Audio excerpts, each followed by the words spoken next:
The autumn afternoon sunlight streamed through the window of the small apartment in St. Louis. Margaret Wilson was helping her son Ryan with his homework while preparing dinner in the kitchen. The 12-year-old boy had his textbook spread out on the table, working on math problems, but occasionally showed signs of fatigue. "Hey, Mom," Ryan said, putting down his pencil and turning around. "Dad promised to take me to the zoo this weekend. Will you come with us?"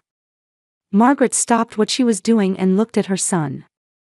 Ryan's cheeks seemed a little paler than usual. Over the past few weeks, his appetite had decreased and he lacked his previous energy. However, seeing her son's face as he looked forward to the promise with his father, she couldn't let her worry show. "Treasure your time with your father," Margaret smiled gently. "I have to work on Saturday, so you two have fun together." Since their divorce 3 years ago, Margaret had been working as a receptionist at a small accounting firm in the city. Though she wanted full-time work, considering Ryan's care, part-time was all she could manage. Her ex-husband David was a successful orthopedic surgeon who was financially well off, but she had won the custody battle.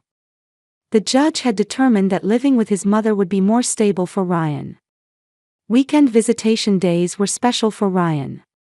David would take his son to expensive restaurants and buy him new toys and games. When Ryan returned, he would always excitedly tell his mother about the day's events.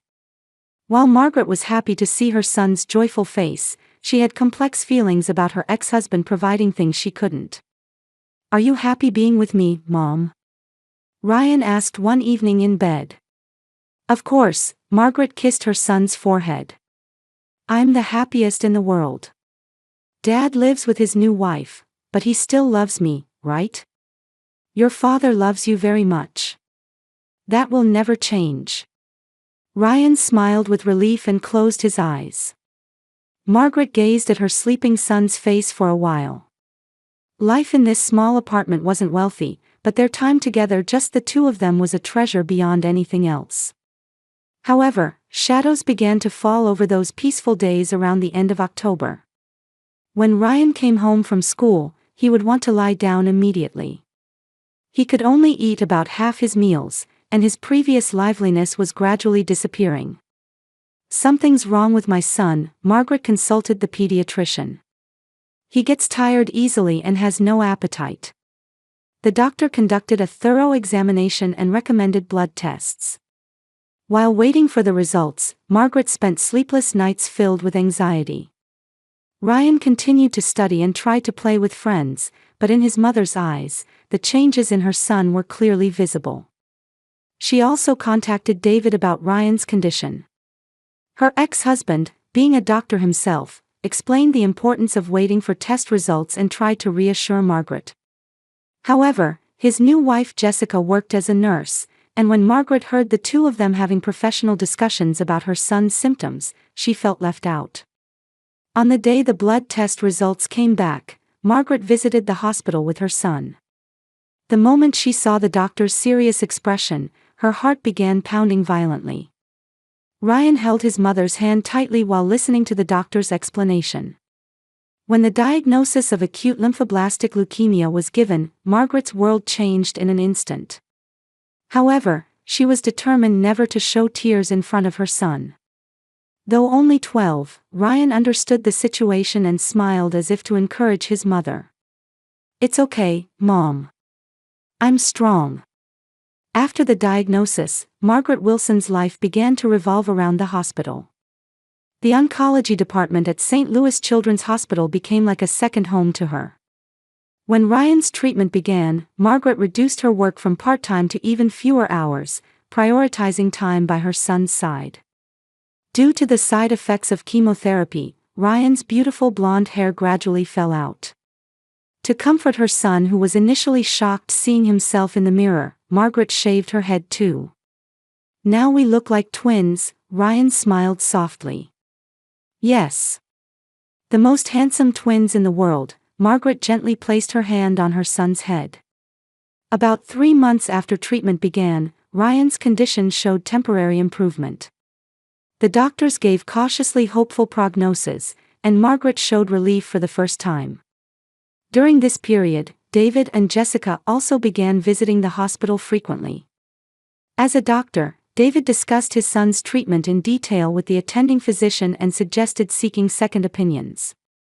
Through his professional knowledge and connections, Ryan was able to receive more advanced treatment. Margaret was grateful to her ex-husband, but at the same time, she was tormented by anxiety about whether she was doing enough for her son. "You're doing more than enough," David told Margaret one day in the hospital corridor. "For Ryan, having you by his side is the best medicine." These words brought tears to Margaret's eyes. After the divorce, there had been a tense atmosphere between them, but facing their son's illness, the former couple had begun to cooperate. However, as spring passed into summer, Ryan's condition began to deteriorate again. He had persistent fevers and could barely eat. Blood test values continued to worsen, and Dr. Brian Chen, the attending physician, gathered the family to tell them the harsh reality. "Unfortunately, the current treatment methods are not showing effectiveness. We've considered other options, but in Ryan's case," Dr. Chen chose his words carefully, "it may be time to consider transitioning to palliative care." Margaret felt like she couldn't breathe. It took time to understand what palliative care meant.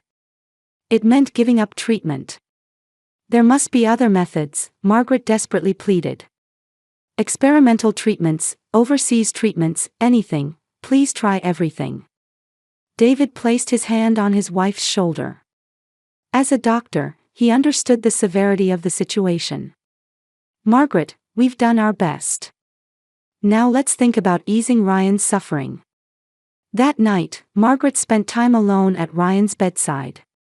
Her son slept most of the time due to medication, but occasionally woke up and smiled at his mother.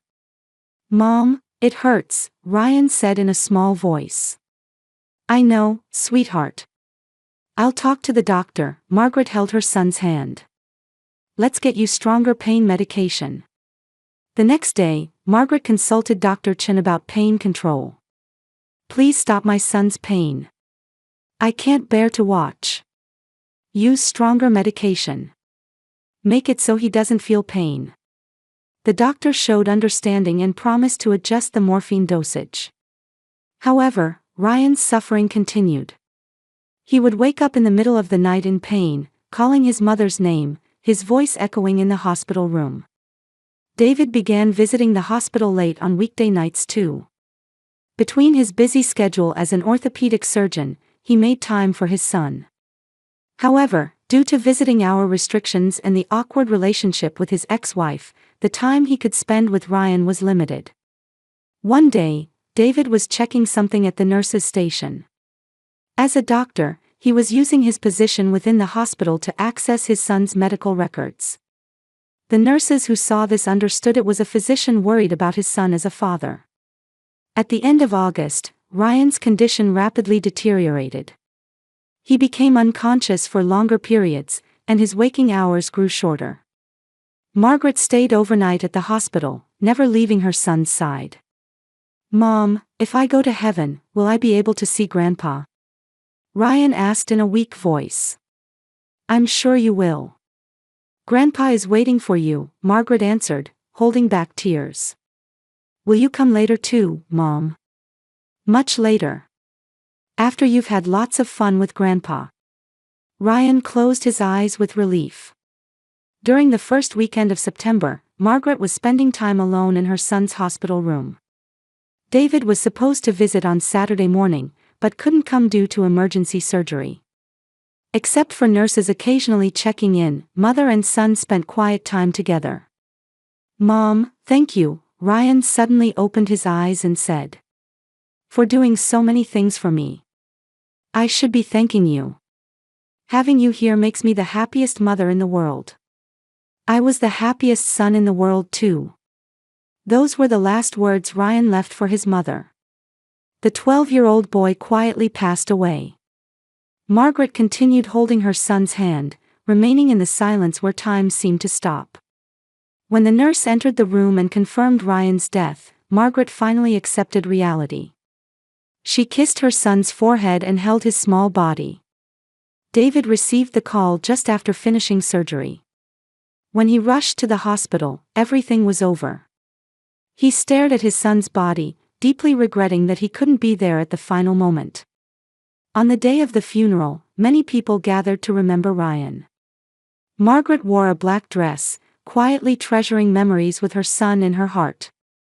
David and Jessica also attended, and her ex-husband spoke about his love for his son in a eulogy. 3 weeks had passed since Ryan's death.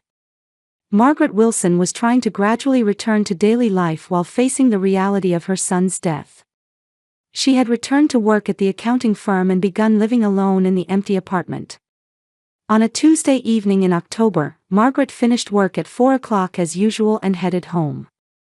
The autumn sunlight was already beginning to slant, casting long shadows across the apartment parking lot. The moment she got out of her car, she noticed 2 patrol cars parked in front of her apartment. Her heart began pounding violently. Had some incident occurred? Maybe a neighbor had been in an accident. Margaret hurried up the apartment stairs. "Are you Margaret Wilson?" When she turned around, she saw 2 people in dark navy suits walking toward her. One was a tall man, the other a woman. "Yes, that's me," Margaret answered with a confused expression.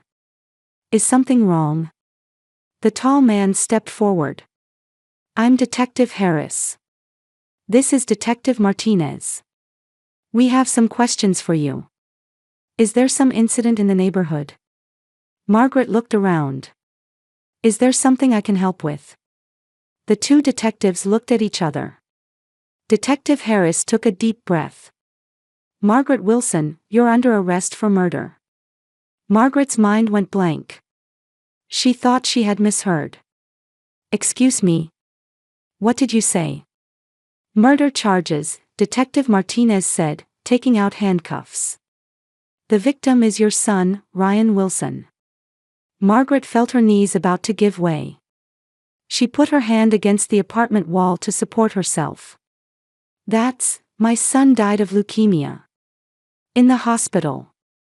There were doctors and nurses. I didn't do anything." Detective Harris continued in a calm tone. "Blood tests performed after Ryan's death detected lethal amounts of muscle relaxants. This drug doesn't occur naturally in the body. It was intentionally administered." "Muscle relaxants?" Margaret shook her head. "I don't know anything about that. I've never even touched such a thing. It's a drug that's difficult for non-medical personnel to obtain," Detective Martinez explained. "However, your ex-husband is a doctor and had access to the hospital." "David?" Margaret was confused. "He loved his son. He would never do such a thing. We believe you carried out euthanasia because you couldn't bear to see your son's suffering," Detective Harris said. "We also have recordings of you pleading with doctors at the hospital to stop my son's pain." Tears filled Margaret's eyes. "I was just asking them to reduce my son's pain. I meant regular pain medication. I never once thought about killing him." "Put your hands behind your back," Detective Martinez ordered. "Please wait," Margaret desperately pleaded. "This is a mistake. I loved my son. I loved him more than anything in the world. It's absolutely impossible that I would harm my son." But the cold handcuffs were placed on her wrists. She could see neighbors watching from their windows. Margaret felt dizzy with shame and despair. "You have the right to remain silent," Detective Harris began reading her legal rights. "Anything you say can be used against you as evidence in court." Margaret was listening but not listening to the detective's words. In her head, her son's last words kept repeating, "I was the happiest son in the world too." On the way to the patrol car, Margaret looked back. She saw her apartment door open with uniformed police officers going inside. "We also have a search warrant," Detective Martinez explained. "We're conducting a search for evidence." "Evidence?" "There's no evidence in my house," Margaret said in a trembling voice. The journey to the police station felt short. While being led to the interrogation room, Margaret felt the gazes of the surrounding police officers. In their eyes was the cold stare of people looking at a mother who killed her own child. "Please call a lawyer," Margaret said in a shaking voice. "I need a lawyer." Detective Harris nodded. "Of course. But before that, we'd like you to hear the results of the house search." 30 minutes later, Detective Martinez returned to the interrogation room. In her hands was a small bottle in a clear plastic bag. "This was found in your bedroom closet, in a box in the back." Detective Martinez placed the evidence on the table. An empty bottle of muscle relaxant. "The label is still there." Margaret stared at the bottle. It had the name of a drug she'd never seen before. "This isn't mine," she shook her head. "I've never seen it. I don't know why it's in my house." "Is there anyone besides you who could enter your house?" Detective Harris asked. Margaret thought. "My ex-husband David has a spare key. For emergencies." "But he wouldn't." "Are you saying your ex-husband killed your son and is trying to frame you?" Detective Martinez frowned. "No, that's not." Margaret was confused. "David loved his son. But I also don't know anything about this medicine." The two detectives looked at each other again. There was a large contradiction between Margaret's desperate claims and the physical evidence found. "Ma'am," Detective Harris said in a slightly gentler tone, "we can understand how painful it was to watch your son suffer. The feeling of wanting to ease the pain of your own child suffering from a terminal illness." "No," Margaret pleaded through tears. "I wanted my son to live until the very end. Even if there was pain, I wanted to be with him for even one more minute, one more second. Why can't you understand that?" Her desperate cry echoed in the interrogation room. Other police officers in the hallway also stopped when they heard that voice. Detective Martinez looked at her colleague. There was genuine anguish in the mother's voice that couldn't be faked. However, the evidence was clear. The blood test results, the drug bottle found at home, and the recorded plea to stop her son's pain. "We'll refrain from further questions until your lawyer arrives," Detective Harris said. Margaret buried her head in her hands and sat down. Not only had she lost her beloved son, but now she was being falsely accused of killing that very son. Could there be any greater despair? The clock on the interrogation room wall pointed to 8 o'clock in the evening. Rain had begun falling outside, with raindrops streaming down the window glass. Margaret stared beyond the window while remembering Ryan's smile. "Please tell us the truth, ma'am," Detective Martinez said finally. "For your son's sake too, you should tell the truth." "The truth is," Margaret looked up and said, "that I loved my son. That's all there is." The two detectives left the room. Margaret was left alone in the cold interrogation room. Margaret was released on $50,000 bail. She used her son's life insurance money to hire a lawyer and desperately tried to prove her innocence.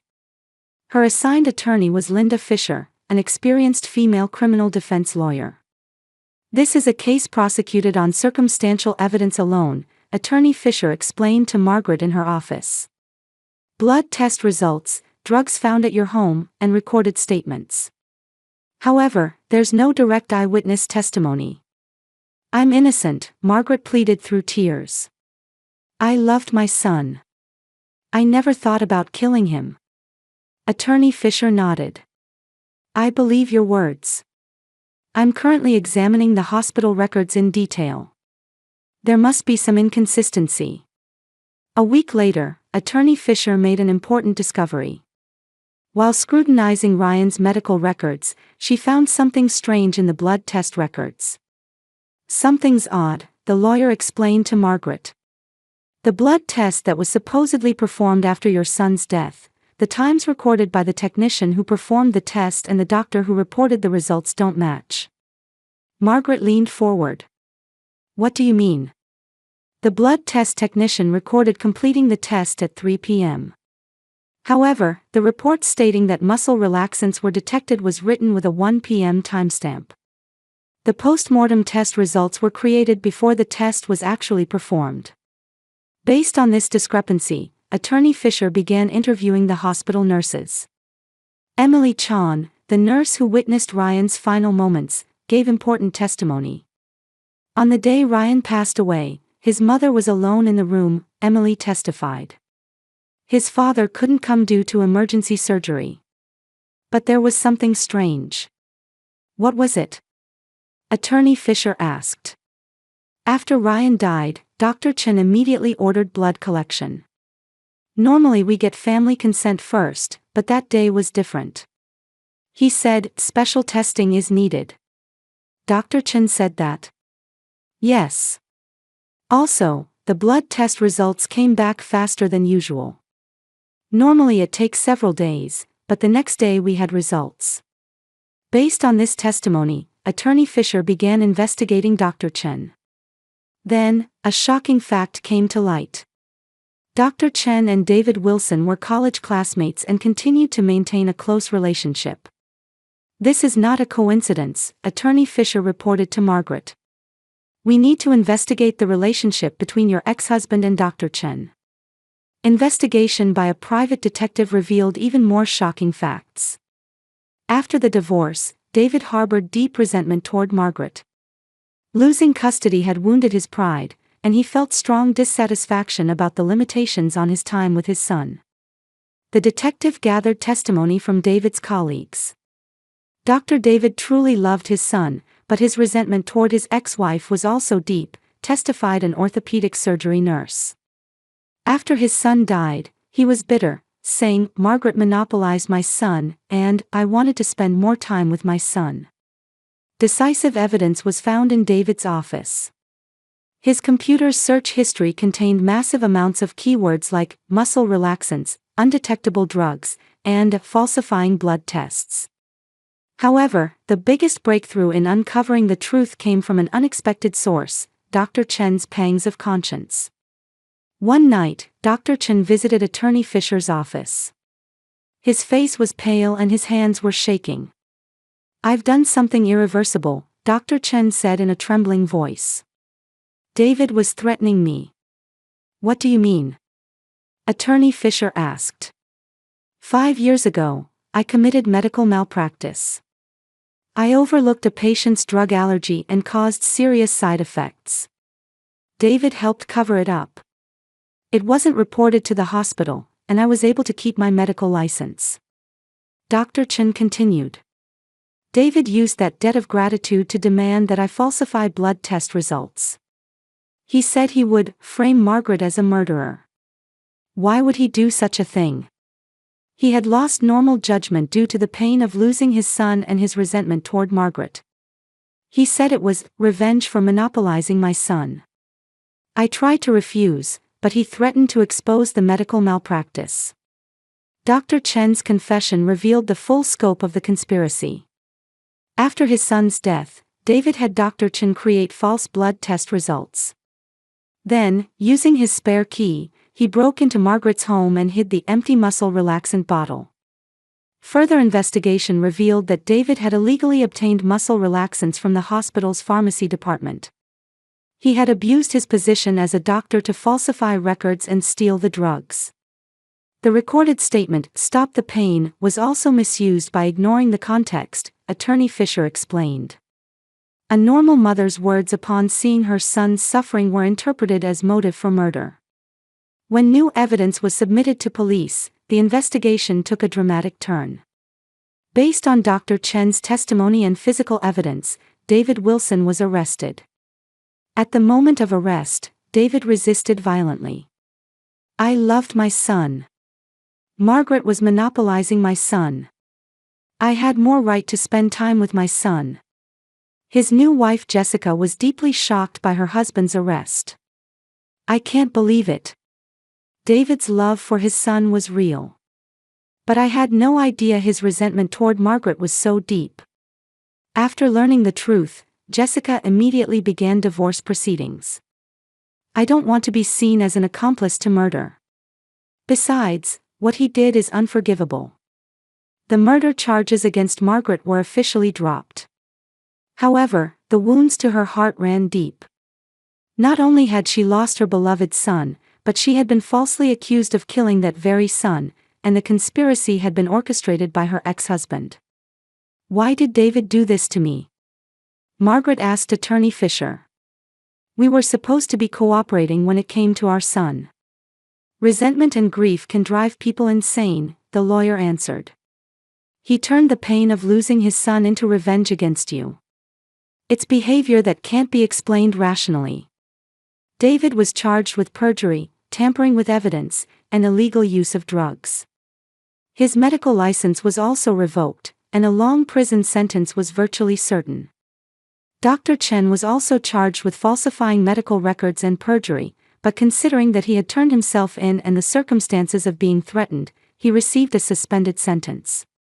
However, his medical license was suspended, and he was effectively banished from the medical field. When the truth was revealed, Margaret felt complex emotions.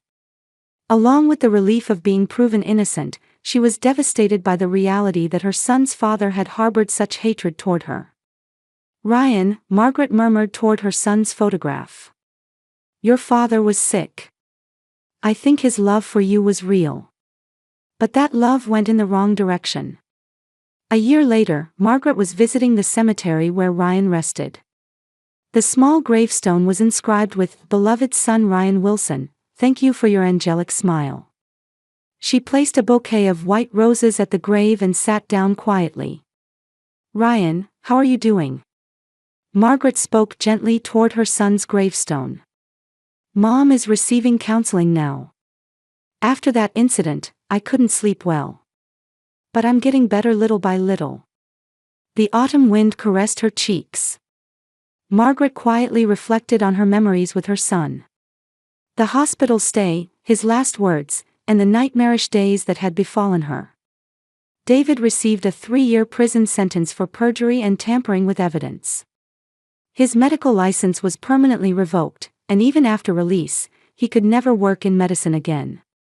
Jessica finalized their divorce and returned to her hometown in Texas. "Your father was sick," Margaret placed her hand on the gravestone. "I think his love for you was real. But that love became twisted. It's sad." Dr. Chen received a medical license suspension and now works in research at a medical equipment manufacturer.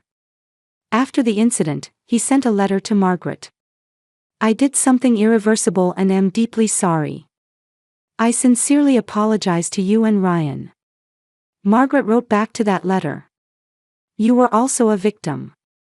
I can understand succumbing to David's threats. I'm grateful that you told the truth." From across the cemetery, she could see a young mother walking hand in hand with a small boy. The boy was about Ryan's age, talking happily to his mother about something. Margaret smiled. "Seeing that child reminds me of you," Margaret murmured. "You used to hold my hand the same way and tell me all sorts of stories."